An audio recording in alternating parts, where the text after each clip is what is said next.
1569 को एक पुत्र रत्न मिलता है अकबर को, जिसका कि नाम जहांगीर रखा जाता है। प्रारंभिक दौर में उसका नाम शेख के नाम के आधार पर सुल्तान अहमद सलीम रखा गया था और अकबर उसे प्यार से शेखो बाबा कहते थे। क्योंकि इसके पहले अकबर की जितनी भी संतानें हुई थी वे सभी जीवित नहीं बच पाती थी, तो अकबर का अपने इस पुत्र के प्रति, इस नवजात शिशु के प्रति बहुत ही ज़्यादा लगाव देखने को मिलता है। उसने इसका जो लालन पालन किया वो बहुत ही प्यार और सतर्कता के साथ किया था और यह सभी प्रक्रिया फतेहपुर सिकरी में ही किया गया था। कुछ समय के बाद राजधानी फतेहपुर सिकरी में भेज दिया गया। यहाँ पर अकबर ने बहुत सारे भवनों का निर्माण करवाया था और बहुत ही इतनी बड़ी बड़ी इमारतों का निर्माण करवाया था कि उसके अंदर जहांगीर को किसी भी तरह की दिक्कत ना हो। जो भी अध्ययन अध्यापन की व्यवस्था थी, जितने भी टीचर्स थे, शिक्षकगण थे और सैनिक प्रशिक्षण जो थे, उन सब के लिए यहाँ खास व्यवस्था की गई थी। विद्यारंभ के संस्कार की बात करें तो जहांगीर का यह संस्कार 28 नवंबर 1573 ईस्वी को मनाया गया था संभवतः। इसके अलावा जहांगीर की जानकारियों के लिए उसे फारसी, अरबी, हिंदी, तुर्की, गणित, इतिहास, भूगोल और भी 2-3 विषय थे जिनमें कि उन्हें शिक्षित किया गया था। योग्य शिक्षकों के द्वारा शिक्षित किया गया था और उनके जितने भी टीचर्स थे, जितने भी शिक्षक थे, उनमें सबसे महत्वपूर्ण रब्दुल रहीम खान खाना था। उसकी प्रतिभा सर्वतोमुखी थी, सभी लोग जानते थे।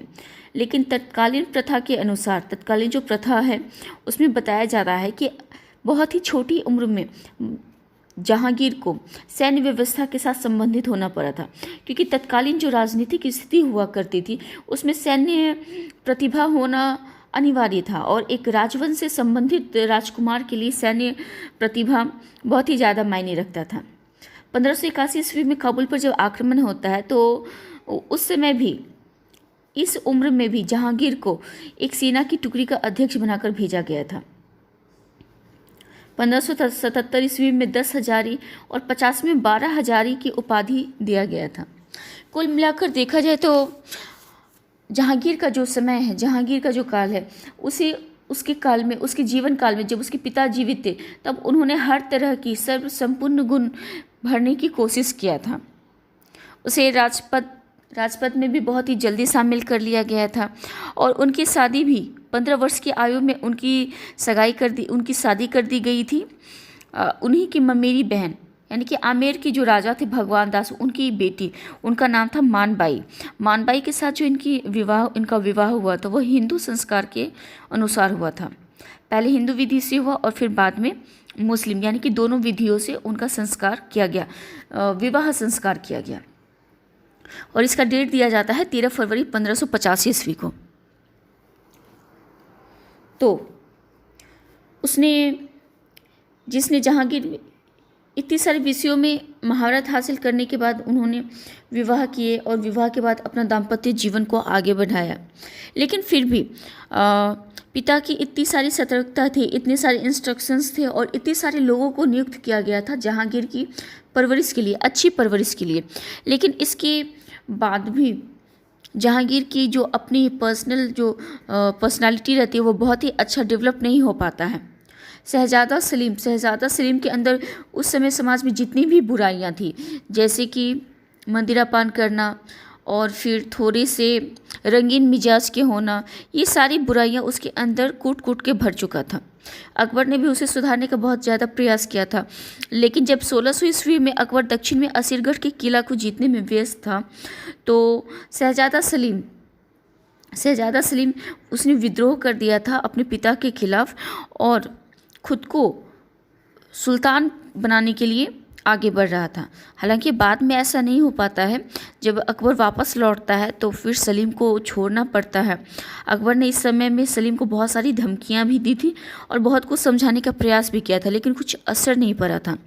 यहाँ तक कि सलीम का बर्ताव इतना ज़्यादा बिगड़ चुका था कि उसने अकबर के जो सबसे प्रिय मित्र थे अबुल फजल, उसकी हत्या करवा दी थी बुंदेला से। वीर सिंह बुंदेला को बोलकर अबुल फजल की हत्या करवा दी गई थी। इससे अकबर बहुत ज़्यादा उदास हो गए थे और कहा जाता है कि उन्होंने 2 दिनों तक जल और खाने को हाथ नहीं लगाया था।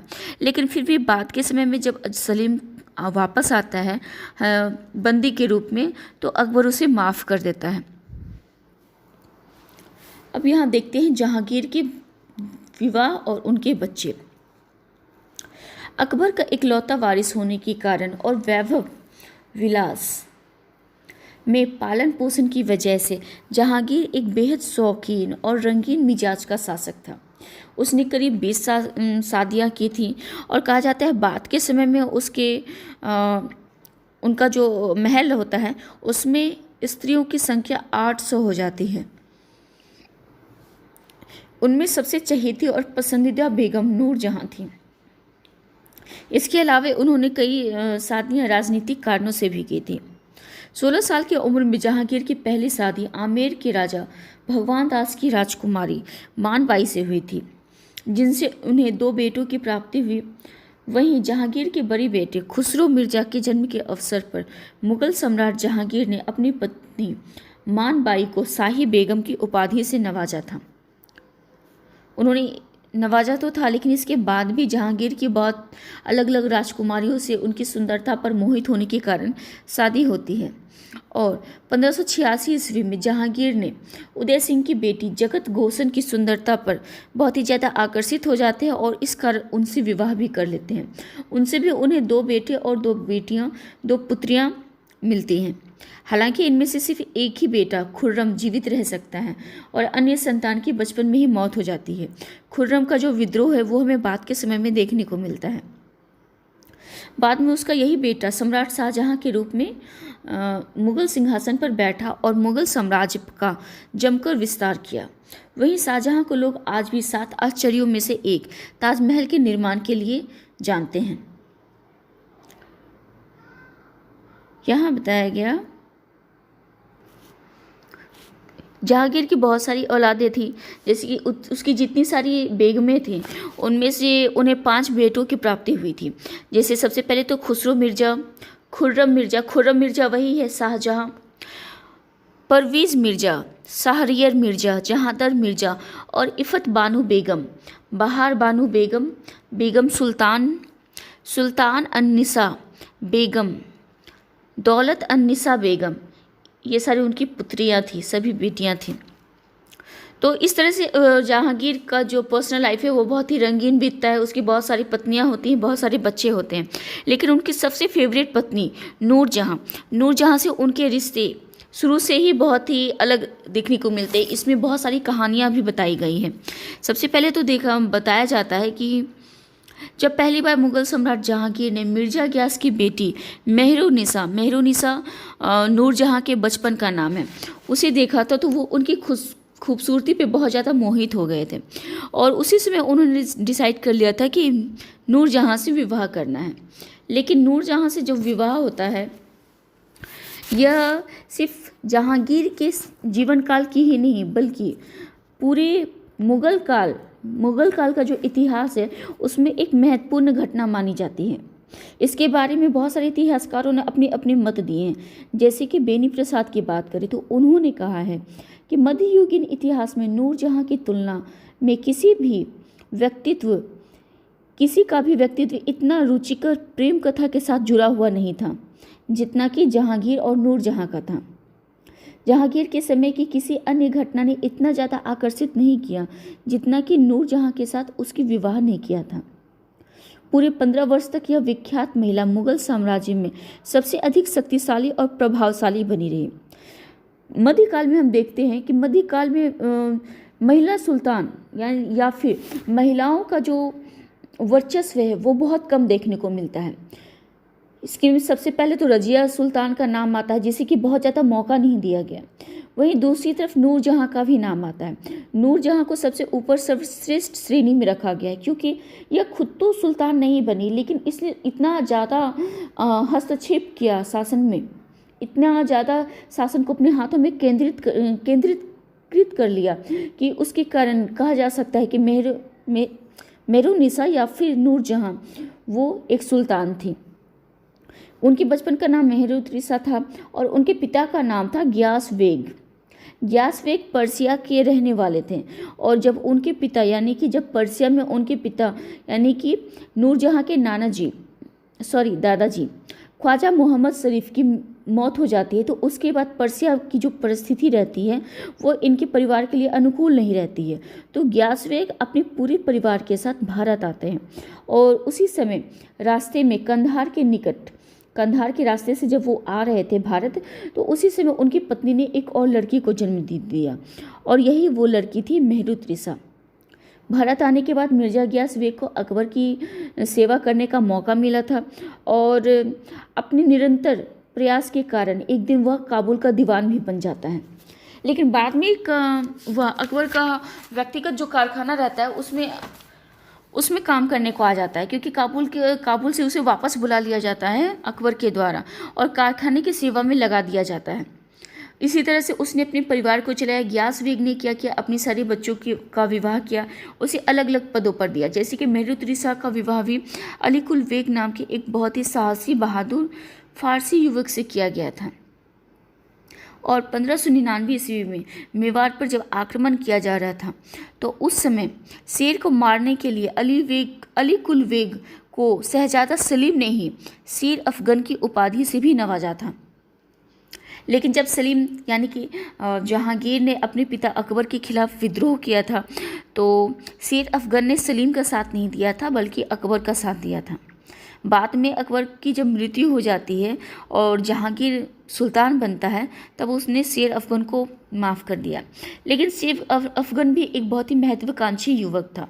वह भी अपने आप को काफ़ी ज़्यादा महत्वाकांक्षाएं भी उसकी बढ़ी हुई थी और इसी सब के कारण जब उसका कुतुबुद्दीन के साथ झड़प होती है, तो उसी झड़प में उसने क्या किया, कुतुबुद्दीन के जो सैनिक थे उन्होंने शेर अफगन की हत्या कर दी। साथ साथ शेर अफगन के साथ साथ उनके जितने रक्षक थे उन्हें भी हत्या कर लिया गया।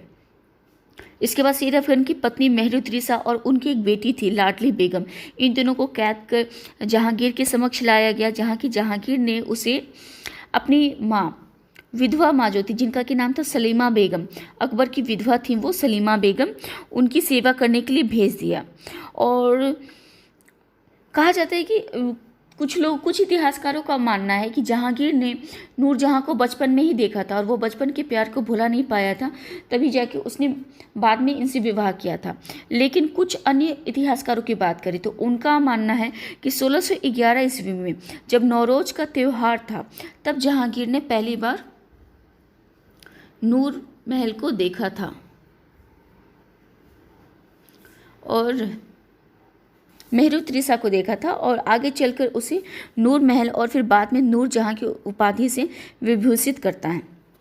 नूरजहाँ और जहांगीर का जो विवाह है उसको लेकर इतिहासकार में बहुत ज़्यादा मतभेद है।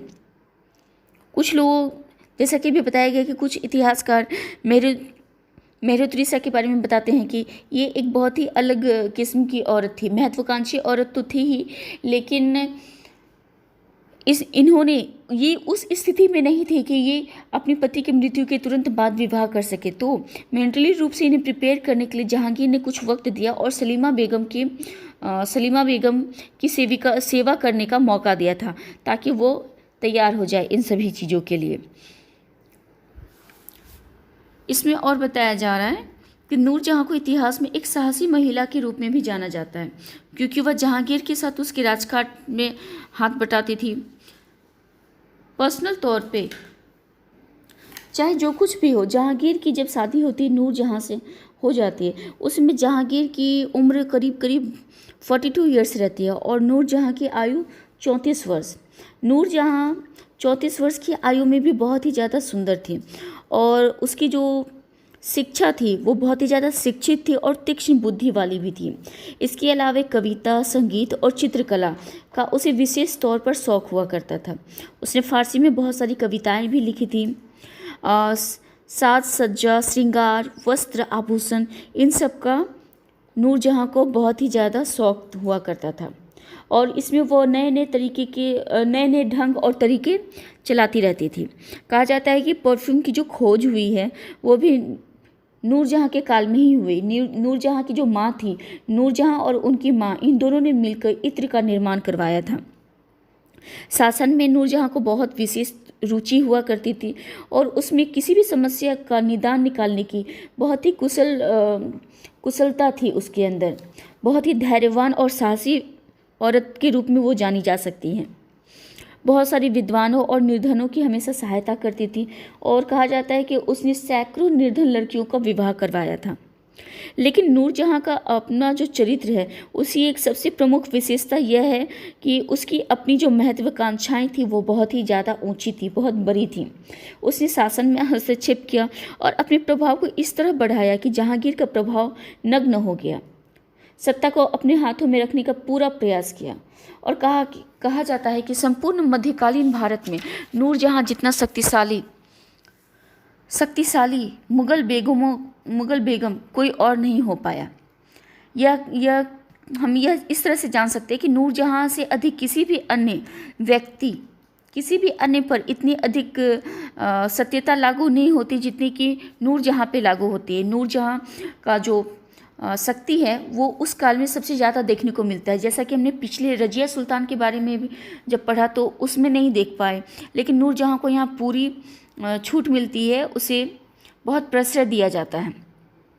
बाद के समय में जब जहांगीर और नूरजहाँ का विवाह हो जाता है तो नूरजहाँ ने अपने लिए बहुत सारे उच्च अधिकार भी घोषित करवाए थे। कहा जाता है कि जब जहांगीर को किसी को दान स्वरूप कोई भूमि देनी होती है तो उसके लिए भी वह नूरजहाँ से परमिशन लेने के बाद ही और उसके हस्ताक्षर के बाद ही दे सकता था। अपनी मर्जी से किसी को भी कुछ भी नहीं दिया जा सकता था। तो इस तरह से हम लोग देख सकते हैं कि नूरजहाँ ने अपना प्रभाव किस तरह से शासन व्यवस्था में कायम कर लिया था। वहीं 1626 ईस्वी में नूरजहाँ बेगम ने इत्मा-उद-दौला के मकबरे का निर्माण करवाया था।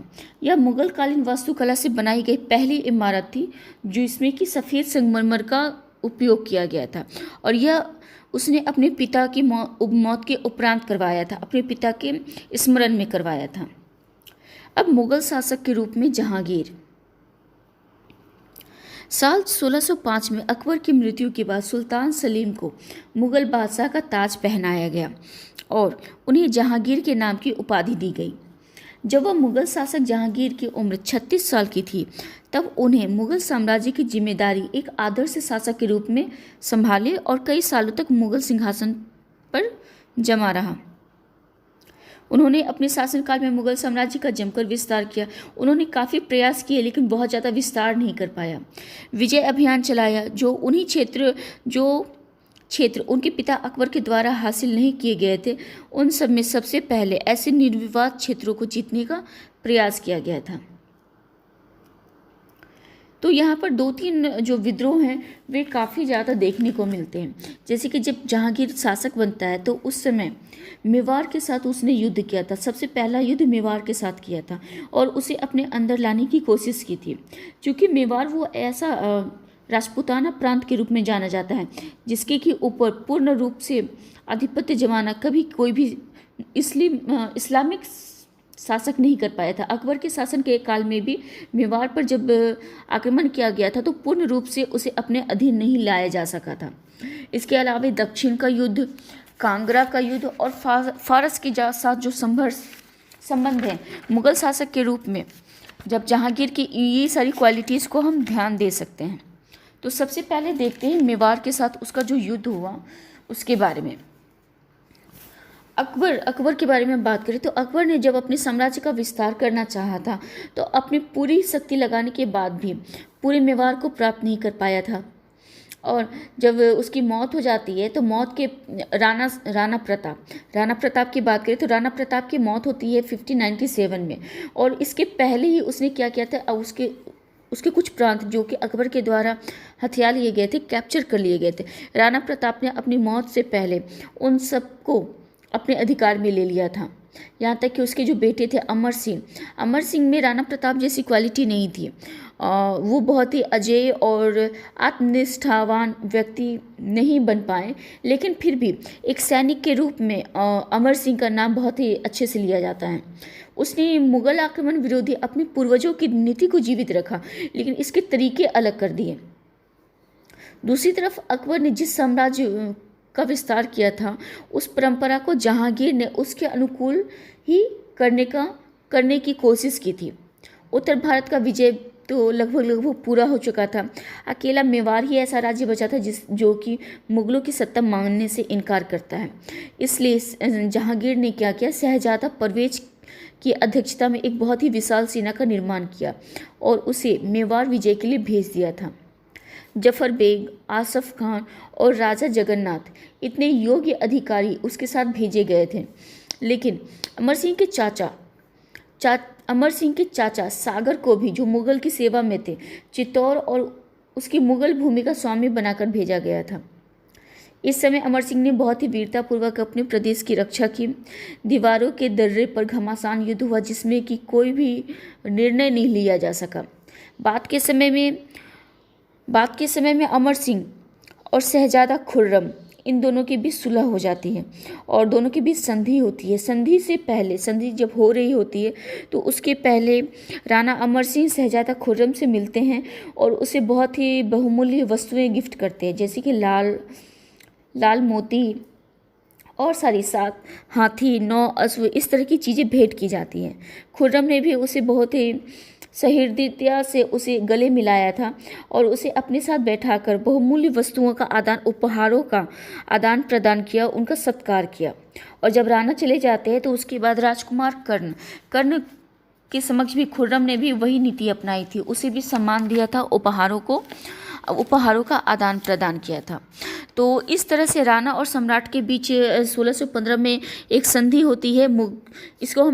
इसे हम मेवाड़ की संधि के रूप में भी देख सकते हैं। मेवाड़ की जो संधि होती है उसके अनुसार मेवाड़ पूर्ण रूप से मुगल सम्राट के अधीन तो नहीं आता, लेकिन उसके ऊपर आधिपत्य रखा जा सकता था।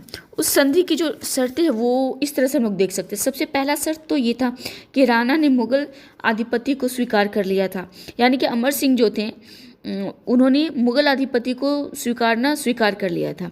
सम्राट ने राणा को चित्तौड़ समेत वह सारा प्रांत लौटा दिया जो अकबर के समय में मुगलों के आधिपत्य में आ गया था। चित्तौड़ के दुर्ग की सुरक्षा और मरम्मत को निषिद्ध घोषित कर दिया गया। राणा को सम्राट के दरबार में उपस्थित होने के लिए बाध्य नहीं किया गया, मतलब कि यह निश्चित हुआ कि राणा के स्थान पर युवराज भी जा सकते हैं। युवराज कौन थे? युवराज कर्ण मुगल दरबार में उपस्थित हुए जा सकते थे। अन्य राजपूत सरदारों की भांति राणा को मुगल परिवारों के साथ वैवाहिक संबंध स्थापित करने के लिए बाध्य नहीं किया जाएगा। तो ये 5 शर्तें थी जो कि मुगल जहांगीर और अमर सिंह के साथ हुई थी। इसमें यह तो दिखाई देता है कि राणा ने मुगल आधिपत्य को स्वीकार कर लिया, लेकिन यहाँ भी पूरी तरह से 100% आधिपत्य तो स्वीकार नहीं किया। उसने अपनी शर्तों पर मुगल आधिपत्य को स्वीकार किया, ना कि मुगलों के शर्तों पर। तो इस तरह से हम लोग देख सकते हैं कि मेवाड़ और दिल्ली के सत्ता के बीच में जो संधि हुई वह इतिहास में अपना किस तरह का स्थान रखती है। इसके बाद किसी भी सिसोदिया वंश के किसी भी मुगल शासक की प्रत्यक्ष रूप से अधीनता स्वीकार नहीं की गई थी। कुछ इतिहासकारों का तो यह भी मानना है कि राणा अमर सिंह ने मेवाड़ की गौरव की रक्षा नहीं की, उसके लिए कोई प्रयत्न नहीं किया और मुगलों के आधिपत्य को स्वीकार करके राणा प्रताप के नाम को भी लज्जित किया है। राणा अमर सिंह ने मुगलों से उसी प्रकार और उसी परिस्थितियों में रहते हुए युद्ध किया था जिस प्रकार के राणा प्रताप ने किया था, लेकिन फिर भी राणा प्रताप ने अपने समय में मुगलों की सेना को परास्त किया था, जो कि राणा अमर सिंह ने इसकी कोई भी कोशिश नहीं की। और युवराज कर्ण सिंह अपने सरदार के कहने पर ही मुगलों से संधि करना स्वीकार कर लेते हैं। तो इस तरह से मेवाड़ के प्रति जो जहांगीर का व्यवहार रहता है और जो कोशिश रहती है वो भी सराहनीय देखी जा सकती है। मतलब कि पूर्व के शासकों में मेवाड़ के ऊपर आधिपत्य कायम नहीं किया जा सकता, लेकिन जहांगीर ने वो काम कर दिया। भले ही आंशिक रूप से किया, कुछ शर्तों के अंतर्गत किया, लेकिन उस काम को पूरा किया। इसके अलावे शासनकाल में, जहांगीर के शासनकाल में उसके साम्राज्य विस्तार, यहाँ जो साम्राज्य विस्तार लिखा हुआ है, और विजय अभियान के अंतर्गत दूसरा युद्ध होता है दक्षिण का युद्ध।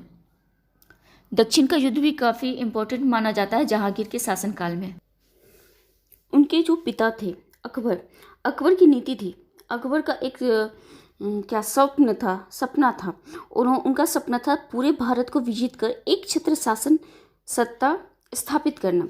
और जहांगीर ने अपने पिता के इस सपने को पूरा करने के लिए दक्षिण का युद्ध किया था। सबसे पहले तो अकबर के शासनकाल में खानदेश और अहमदनगर के कुछ छोटे छोटे भागों को जीत लिया गया था, लेकिन अहमदनगर का पूरा राज्य पूरी तरह से समाप्त नहीं किया गया था। इसके साथ साथ दक्षिण के बीजापुर और गोलकुंडा, ये दोनों राज्य भी थे, वो भी स्वतंत्र थे। तो जहांगीर का पहला काम था इन राज्यों को अपने अधीन करने का प्रयास करना, और इसी ख्याल से उसने एक सेना तैयार की।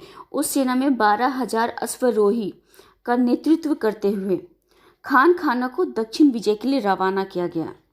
बहुत ज़्यादा कोशिश किए गए, काफ़ी प्रयास के बाद भी खाना को बहुत ज़्यादा सफलता नहीं मिल पाई और उसका कड़ा विरोध किया गया। अहमदनगर के जो प्रधानमंत्री और सैन्य बल थे, वो युद्ध कला के प्रकांड पंडित थे और उन्हें ऑपरेट किया जा रहा था मलिक अंबर के द्वारा। और इन्होंने क्या किया, मुग़ल भारत के अन्य भागों में व्यस्त थे और इसके साथ साथ निजाम शाह की तरफ से भी बहुत सारे प्रदेशों को मुग़लों से छीन लिया गया था।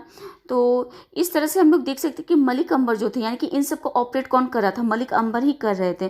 तो मलिक अंबर अपने समय में बहुत ही योग्यतम व्यक्तियों के रूप में गिने जाते हैं। इन्होंने ये जो थे मलिक अंबर जो थे, वे अबिसिनिया के निवासी थे और जिसे कि कासिम ख्वाजा नामक एक व्यक्ति ने बगदाद के बाजार से खरीदा था। तो इस तरह यहाँ पर देखिए कि जहांगीर ने यहाँ पर दक्षिण में अपना राज्य फैलाना चाहा था।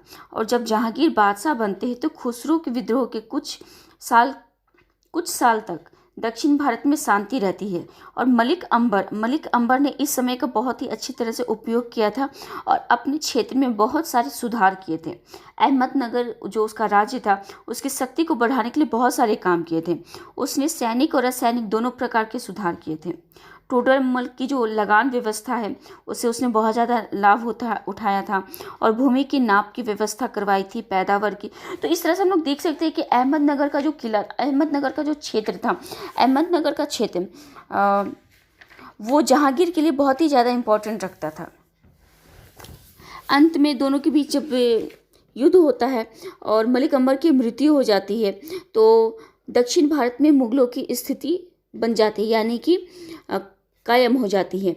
अहमदनगर, बीजापुर, गोलकुंडा, इन सभी जगहों पर ये सभी जगह मुगल के आधिपत्य में नहीं थे, लेकिन पूर्णतः आधिपत्य में नहीं कहे जा सकते हैं। यहाँ हमेशा विद्रोह हुआ करते थे, कभी ये मुगल आधिपत्य को स्वीकार कर लेते थे और कभी विद्रोह दिया करते थे। और इन्हीं सारी स्थितियों में 1627 में जहांगीर की भी मृत्यु हो जाती है। तो उसका जो सपना था बीजापुर, अहमदनगर, इन सभी जगहों को अपने अंदर लाने का, अपने क्षेत्र में शामिल करने का, तो पूर्ण रूप से उसे सफलता नहीं मिल पाती है। इसके बाद एक और विजय है, कांगड़ा विजय। उसकी जो सेना थी, उसने कांगड़ा के राजा को हार की धूल चटाई और अपने विजय अभियानों को दक्कन तक आगे बढ़ाया। इस तरह मुगल साम्राज्य का विस्तार होता चला। तो कांगड़ा विजय के बारे में बात करें। कांगड़ा कहाँ है? कांगड़ा उत्तर पूर्व पंजाब में कांगड़ा एक बहुत ही सुंदर घाटी है और कांगड़ा का जो किला है एक पहाड़ी पर बना हुआ है। चूँकि वह ऊंची पहाड़ी पर बना हुआ है, इसलिए बहुत ही दृढ़ किला भी था।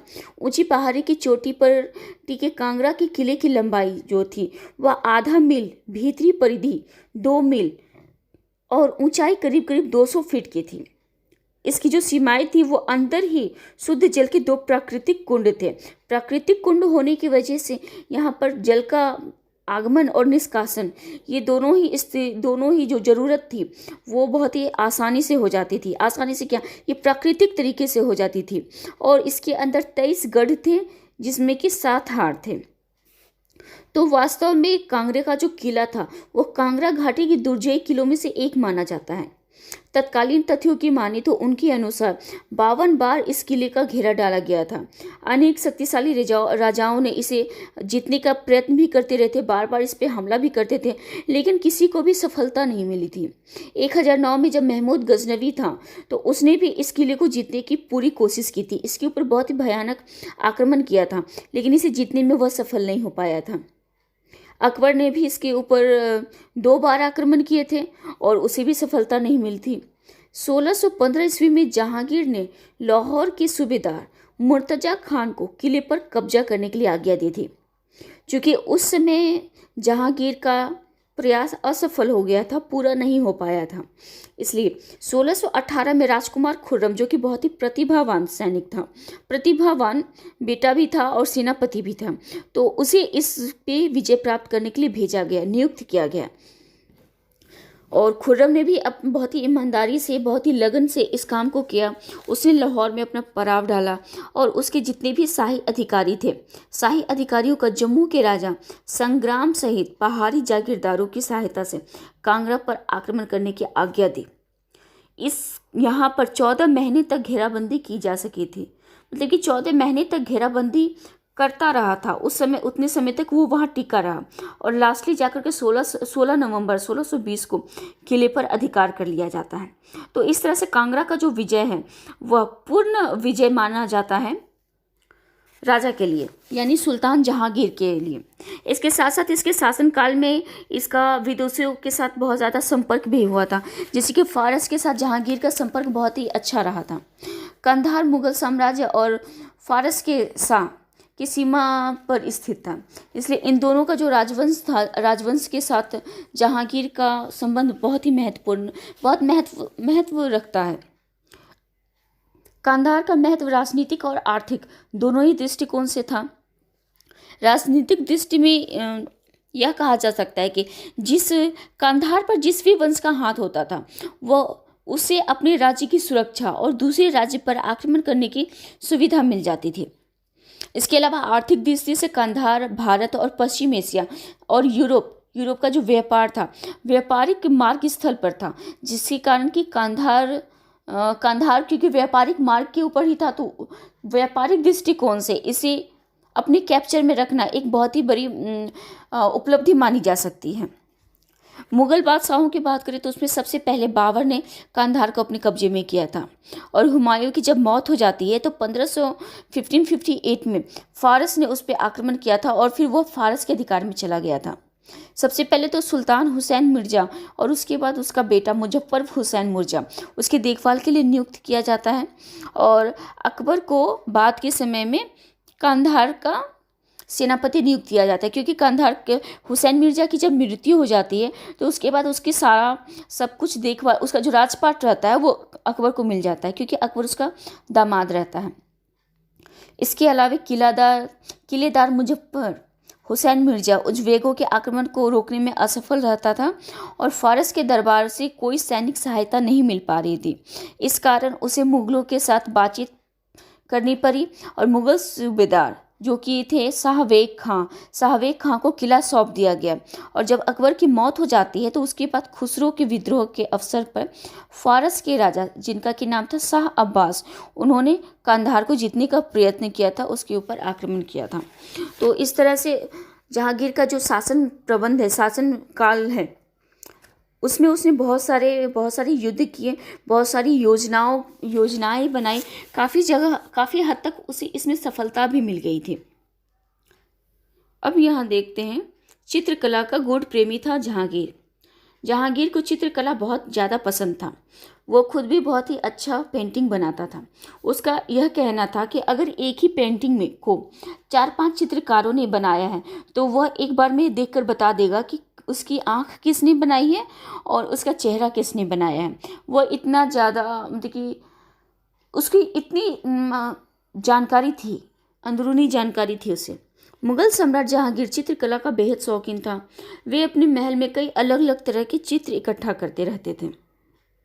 उसने अपने शासनकाल में चित्रकला को बहुत ज़्यादा बढ़ावा भी दिया था, क्योंकि वह खुद भी एक बहुत ही उच्च कोटि का चित्रकार था और उसे चित्रकला बहुत ज़्यादा पसंद था, इसलिए उसने इसे प्रश्रय दिया। यही नहीं, जहांगीर खुद एक बेहतरीन आर्टिस्ट थे। मनोहर और मंसूर बिशनदास ये बहुत ही महत्वपूर्ण नाम है जो कि चित्रकला के क्षेत्र में जाने जाते हैं। जहांगीर के शासनकाल के मशहूर चित्रकार थे। जहांगीर के शासनकाल को चित्रकला का स्वर्णकाल भी कहा जाता है, जैसे कि स्थापत्य कला का स्वर्णकाल शाहजहां के काल को कहा जाता है, उसी तरह चित्रकला को जहांगीर का स्वर्णकाल कहा जाता है। वही मुगल सम्राट जहांगीर ने अपनी आत्मकथा में भी लिखा है कि कोई भी चित्र चाहे चाहे वह किसी मृत व्यक्ति या फिर जीवित व्यक्ति द्वारा बनाया गया हो, मैं देखते ही तुरंत बता सकता हूँ कि यह किस चित्रकार की कृति है। तो उसके इस तरह के लफ्ज़ों से यह जाना जा सकता है, यह हम बता सकते हैं कि वो कितना उच्च कोटि का चित्रकार हुआ करता था। इसके अलावा खुसरो, जो कि उसका अपना बेटा था, अपने बेटे खुसरो के खिलाफ विद्रोह और 5वें सिख गुरु की हत्या। अब हम देखेंगे कि उसका जो बेटा था उसने किस तरह से अपने पिता के खिलाफ विद्रोह किया और राज्य को हथियाना चाहा। सबसे पहले तो जब मुगल सिंहासन के बागडोर संभाल रहे थे जहांगीर, तो उसके अपने सबसे बड़े बेटे खुसरो ने सत्ता पाने के लालच में अपने पिता जहांगीर पर 1606 ईस्वी में षड्यंत्र रचा। 1606 ईस्वी में षड्यंत्र रचा, क्योंकि यह काम हुआ था जहांगीर के राज्यारोहण के कुछ महीनों के भीतर ही हुआ था, क्योंकि खुसरो के मन में भी ना शासक बनने का बहुत ही ज़्यादा लालसा थी। जहांगीर का जो व्यक्तित्व था उससे अकबर खुश नहीं थे, तो काफ़ी बार अकबर के मन में यह बात भी आई कि जहांगीर को शासक ना बनाकर उसके बेटे यानी कि अपने पोते खुसरो को राज सिंहासन दिया जाए। तो जहांगीर को बात में उसके मन में यह भी डर था कहीं उसके पिता उसके बेटे को शासक ना बना दे, फिर तो वह कभी भी सुल्तान नहीं बन पाएगा। तो लेकिन जब जहांगीर और अकबर के बीच सुलह हो जाती है तो अकबर मृत्यु से पहले जहांगीर को ताज पहनाता है और उसे सुल्तान घोषित करके जाता है, क्योंकि खुसरो के मन में भी यह बात पल रही थी कि उसे सुल्तान बनना है और वह ये जो उसकी महत्वाकांक्षा है इसको त्याग नहीं पाता है। और कुछ महीनों के भीतर ही उसने क्या किया, विद्रोह कर दिया था। खुसरो कौन था? खुसरो सबसे पहले तो जहांगीर का सबसे बड़ा बेटा था। इसके साथ साथ राणा यानी कि राजा मानसिंह का भांजा भी था। राजा मानसिंह की बहन के साथ जहांगीर का विवाह हुआ था, उसी से ये बेटा हुआ था खुसरो। इसके अलावा अजीज कोका जो थे उनके दामाद के रूप में भी खुसरो ही थे। खुसरो का व्यक्तित्व बहुत ही खूबसूरत था। वह बहुत ही सुशिक्षित, सुंदर, उदार और चरित्रवान व्यक्ति था। प्रजा भी उसे बहुत ज़्यादा पसंद करती थी और वह उसकी साथ पॉजिटिव थिंक ये थी कि वह इस साम्राज्य के 2 बड़े सरदारों का निकट संबंधी था, यानी कि एक का तो भांजा था और दूसरे का दामाद था। तो अकबर के जो अंतिम दिन चल रहे थे तो उसमें मानसिंह और कोका के द्वारा सलीम के जो दुर्बल चरित्र है उसको देखने के कारण खुसरो को गद्दी पे बिठाने का कोशिश चलता रहा था, लेकिन बाद में इसे छोड़ दिया गया, जहांगीर ही बनता है। इस समय जब 1606 ईस्वी में जब खुसरो ने विद्रोह किया था तो उस समय उसकी उम्र होती है 17 वर्ष। क्योंकि इस वर्ष इतनी कम उम्र में भी उसका जो स्वप्न है वो बहुत ही बड़ा था। तो इस कारण उसने क्या किया कि एक शाम थी यानी कि 1606 ईस्वी को शाम के समय में सिकंदरा में अकबर की दरगाह को देखने का एक बहाना किया जाता है और वह वहाँ से अपने किले से निकल चलता है और जल्दी जल्दी चल के दिल्ली की ओर भागता हुआ जाता है। रास्ते में उसके जो अपने लोग थे वे भी आके शामिल हो जाते हैं, जैसे कि 300 अश्वरोही के नायक हुसैन बेग बख्शी। धीरे धीरे ये जो संख्या है वो बढ़ती जाती है और बढ़ते बढ़ते यह संख्या हो जाती है 12,000 तक। 12,000 जब पहुंचता है तो शहजादा खुसरो ने क्या किया, दिल्ली पहुंचकर राजकीय रक्षा दल जो होते थे उसके ऊपर हमला कर दिया और 1 लाख रुपयों पर अधिकार जमा लिया। दिल्ली के बाद वह दिल्ली होते हुए लाहौर पहुंचा और इस समय इस प्रांत का दीवान हुए करते थे अब्दुल रहमान जो इस प्रांत के दीवान थे, वे आके मिल गए शहजादे से और शहजादा ने अब्दुल रहमान को अपना मंत्री बना लिया। तरन तारन में ससुरों के सिखों के 5वें गुरु अर्जुन देव का आशीर्वाद भी प्राप्त किया था।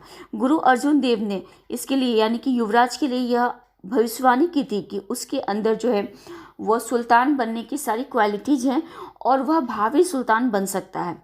तो यह बात खुसरो के मन में बैठी हुई थी और जितनी भी जो भी कारनामे वह कर रहा था, कहा जाता है कि उसमें अर्जुन देव का बहुत ही बड़ा हाथ था और इसी से रुष्ट होकर जहांगीर ने उसे मृत्यु के घाट उतार देता है।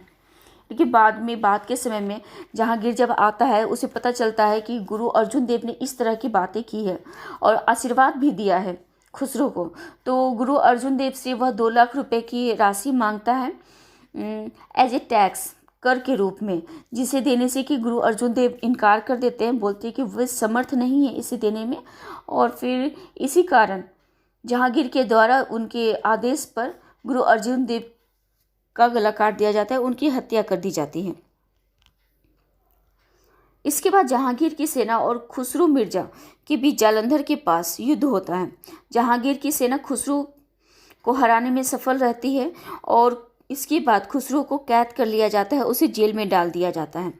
जेल में डालने से पहले खुसरो को जहांगीर के समक्ष लाया जाता है। जहांगीर के समक्ष लाने के बाद कहा जाता है कि जब वो जहांगीर के सामने आया था तो उसके दोनों हाथों में जंजीर लगी हुई थी और जब उसने अपने पिता को सुल्तान के प्रति जो आदर भाव रहता है, जो उसे प्रणाम करते हैं या फिर जिस तरह का रिस्पेक्ट दिया करते थे, जब वो करने की कोशिश की गई तो जहांगीर ने उसे मना कर दिया और उसे अपने ही जगह पर खड़े रहने के निर्देश दिए गए। इसके अलावा खुसरो के दाएं और बाएं तरफ उसके दो ऐसे दोस्त थे जिसने कि इन सभी कारनामों में उसका साथ दिया था। तो जहांगीर ने यह आदेश दिया कि उसके दोनों मित्रों को बैल की खाल के अंदर डाल के पूरे शहर में घुमवाया जाए जब तक कि उसकी मौत न हो जाती है। उसके एक सहयोगी की तो मौत हो जाती है कुछ ही घंटों में, 4-5 घंटों में, और दूसरे जो सहयोगी थे उसकी मौत हो जाती है 24 घंटों के अंदर। बाद में खुसरो को जेल में डलवा दिया जाता है और जहांगीर उसमें बहुत ही ज़्यादा गुस्से में था, तो उसने गुस्से में आकर यह आदेश दिया कि खुसरो को अंधा करवा दिया जाए, उसकी आँखें निकलवा दी जाए। तो जब आँखें निकलवा नहीं दी गई, उसे अंधा करवा दिया गया कुछ डाल के। और बाद में जब जहांगीर का गुस्सा शांत होता है तो उसे अपने बेटे के प्रति प्यार आता है, तो उसने अपने बेटे का इलाज करवाने के लिए बहुत दूर से एक वैद्य भी मंगवाया था। क्योंकि उस वैद्य के कारण खुसरो के एक ही आंख में रोशनी वापस आ पाई थी, पूरी तरह से आ नहीं पाया था। लेकिन फिर भी बाद के समय में जब शाहजहां युवराज होता है, तो युवराज के काल में जब वह दक्षिण जा रहा होता है तो उसने अपने पिता से इसकी परमिशन मांगी कि वह अपने भाई खुसरो को, यानी कि खुर्रम ने पिता से परमिशन दी कि वह खुसरो को अपने साथ दक्षिण अभियान पे ले जाए। जहांगीर अपने बेटे को मना नहीं कर पाए और खुर्रम ने क्या किया, रास्ते में ले जाकर अपने कुछ सहयोगियों को आदेश दिया कि खुसरो की गला घोंटकर हत्या कर दी जाए। शाहजहां को यह डर लगा हुआ था कि जब उसके पिता यानी कि जहांगीर नहीं रहेंगे तो भावी सुल्तान के रूप में खुसरो का नाम आ सकता है, क्योंकि वो बहुत ही प्रतिभावान व्यक्ति था, उसका बड़ा भाई भी था। इसी डर से शाहजहां ने अपने बड़े भाई को मौत के घाट उतरवा दिया और बाद के समय में शाहजहां सुल्तान बनता है। इसके अलावे न्याय की जंजीर, जहांगीर को याद करने के लिए दूसरा वजह है न्याय की जंजीर। कहा जाता है कि जहांगीर ने अपने शासनकाल में न्याय व्यवस्था को ठीक करने के लिए बहुत ही उचित कदम उठाए थे और जनता के सारे कष्ट और मामलों को खुद ही सुनने के लिए उसने एक जंजीर का निर्माण करवाया था। इसके लिए जहांगीर ने आगरे के किले शाह बुर्ज और यमुना तट पर स्थित पत्थर के खंभे में एक सोने की जंजीर बंधवाई, जिसमें कि करीब 60 घंटियां भी लटकी हुई थी, जो कि न्याय की जंजीर के नाम से प्रसिद्ध होता है। जिसे भी कोई भी फरियादी, जिसे कि राजा से फरियाद करना होता है, वो मुश्किल से मुश्किल समय में इस जंजीर को पकड़कर खींच सकता था और सम्राट जहांगीर से न्याय की गुहार लगा सकता था। यह जंजीर में जो घंटियां बजी हुई थी उसका सीधा कनेक्शन जहांगीर के शयन कक्ष से होता था, यानी कि अगर कोई रात में भी इस जंजीर को खींच दे तो उसकी फरियाद सुनने के लिए जहांगीर खुद ही चल के आते थे। करीब 40 गज लंबी इस न्याय की जंजीर को बनवाने में काफ़ी ज़्यादा लागत खर्च हुई थी। वहीं जहांगीर को न्याय की जंजीर के लिए आज भी याद किया जाता है, क्योंकि यह इतनी लंबी थी, इतनी बड़ी थी और इन सब को सोने से बनवाया गया था, तो यह इस तरीके से खर्चीला जाना जाता है। मुगल सम्राट जहांगीर की मृत्यु।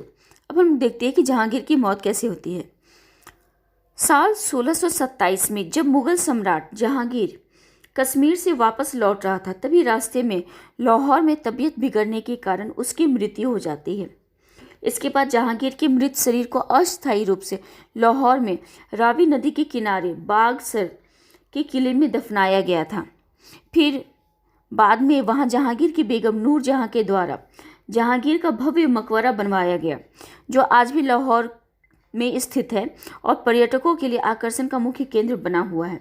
वहीं जहांगीर की मौत के बाद उसका बेटा खुर्रम यानी कि शाहजहां मुगल सिंहासन का उत्तराधिकारी बनता है।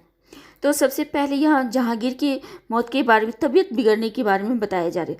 तबीयत इसलिए उसका बिगड़ा क्योंकि वो बहुत ज़रूरत से ज़्यादा मदिरा पान करता था और ये काफ़ी समय से करता आ रहा है। जब उसका मतलब कि उसके शासनकाल में उसकी बेगम का प्रादुर्भाव ज़्यादा बढ़ने लगा और उसके राज्य के अधिकारी उसके पास कंप्लेन करने आते थे कि सुल्तान को अपने शासन कार्य में भी ध्यान देना चाहिए। तो जहांगीर ने एक सेंटेंस कहा था, उन्होंने कहा था कि मैंने अपनी राज्य की संपूर्ण बागडोर, संपूर्ण जो कुंजी है, चाबियों की जो कुंजी है, वो अपनी बेगम नूरजहाँ के हाथों में डाल दिया है और मुझे एक दिन में 1 सेर मदिरा और आधा सेर मांस के अलावा किसी अन्य चीज़ की इच्छा ही नहीं है। तो इस तरह से उसकी इन बातों से हम यह देख सकते हैं, यह जानकारी ले सकते हैं कि किस तरह से जहांगीर अपने शासन के प्रति उदासीन हो गया था और लिप्त हो गया था मदिरा पान में और अपने स्वास्थ्य को खराब करने के लिए। तो जब वो कश्मीर जाता है, कश्मीर की जब यात्रा हो रही होती है, तो कश्मीर की यात्रा वो अपने स्वास्थ्य को ठीक करने के लिए ही गया था, लेकिन कश्मीर की सुंदर जलवायु भी उसके अंदरूनी जो उसकी बीमारी है उसको ठीक नहीं कर पाई। लास्टली जब वो वापस आ रहा होता है अपने सल्तनत में, तो रास्ते में ही उसकी मौत हो जाती है और उसकी मौत के बाद नूरजहाँ ने उसके लिए एक बड़ा सा मकबरा बनवाया था, भव्य मकबरा, जो कि लाहौर में स्थित है। इसके अलावा जहांगीर ने अपनी एक आत्मकथा लिखना भी शुरू किया था, लेकिन अपने जीवन काल में उसे यह पूरा करने का मौका नहीं मिलता है। और इस किताब को पूरा करने का ये जाता है मोतबिंद खान। जहांगीर द्वारा शुरू किया गया यह किताब, जिसका के नाम है तुजुक-ए जहांगीरी, यह जहांगीर की आत्मकथा है, जिसे कि मोतबिंद खान के द्वारा पूरा किया जाता है। और इस तरह से हम लोग देख सकते हैं कि जहांगीर ने अपनी पूरी ज़िंदगी ऐशो आराम में गुजारी। उसकी जो प्रारंभिक जीवन की शुरुआत होती है वही ऐशो आराम से होती है और वह अपने जीवन के अंतिम समय तक ऐशो आराम में ही रहता है और यही उसके जीवन यानी कि मृत्यु का भी जो कारण बनता है वो भी यही बनता है। वह शराब की बुरी लत ने उसके पूरे शरीर को बर्बाद कर दिया था। हालांकि जहांगीर ने अपने जीवन काल में कुछ महत्वपूर्ण लड़ाइयाँ लड़ी, लेकिन फिर भी वह अपने पिता अकबर की बराबरी नहीं कर पाया। यानी कि अकबर ने जो मुगल साम्राज्य की मजबूत नींव रखी थी उससे वह बढ़ा नहीं पाया, कमज़ोर भी नहीं पड़ने दिया, लेकिन इसके साम्राज्य में बहुत ज़्यादा विस्तार भी नहीं कर पाया। जहांगीर को उसकी उदारता और दरियादिली के लिए जाना जाता है। अकबर की जो नीति थी, जो साम्राज्यवादी नीति थी, वह उसके बेटे जहांगीर के द्वारा पूरा नहीं किया जाता है, लेकिन उसके पोते शाहजहां का जब शासनकाल आता है तो उसने अपने शासनकाल में अपने दादा यानी कि अकबर की जो महत्वाकांक्षा है उसे पूरा करने की भरपूर कोशिश की और